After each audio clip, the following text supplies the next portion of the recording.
ইয়া আল্লাহ আখিরি ভিক্ষা তোমার দ্বারে, সৃষ্টির আগে তো তুমি জানো কিনিয়া তোমায় ডাকবো।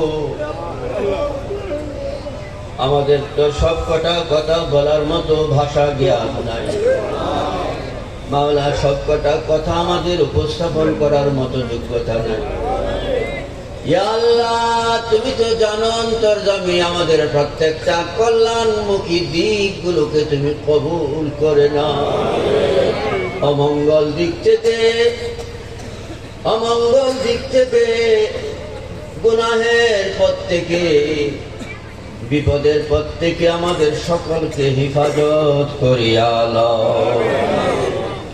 আখিরি ভিক্ষা তোমার দ্বারে, মরণ যখন আসবে সেই নিদানে নূরে খুদা মুহাম্মদুর রাসূল সাল্লাল্লাহু তাআলা আলাইহি ওয়া আলিহি ওয়া তাসলিমের নূরানী চেহারা নোয়ার যেন আমাদের দুই নয়নে ভাসে।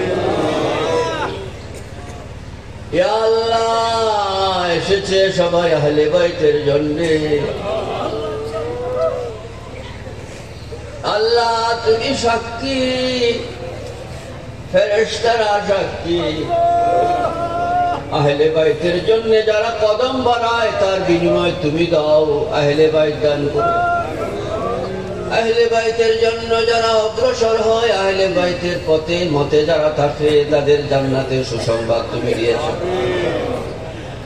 আল্লাহ সেই সমস্ত উজ্জ্বল উজ্জ্বল চন্দ্র সূর্যের চেয়ে উজ্জ্বল উজ্জ্বল হাদিসের দোহাই দিয়া বলছে, যে সমস্ত হাদিসে তোমার হাবিব বলেছেন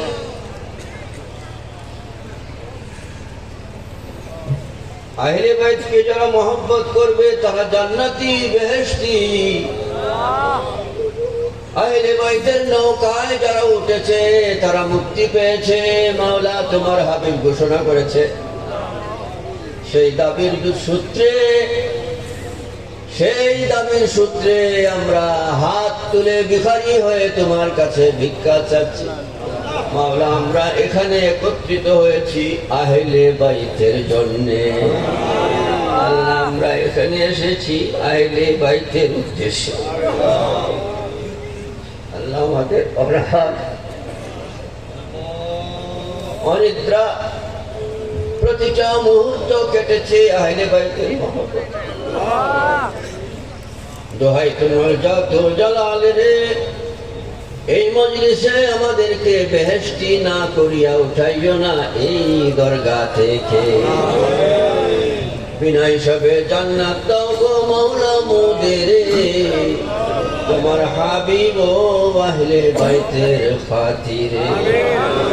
সে নিদান কালে মৌতের নিশানা যখন ভেসে উঠবে, সেই সময় মুখে যেন জারি হয়ে যায় লা ইলাহা ইল্লাল্লাহু মুহাম্মাদুর রাসূলুল্লাহ।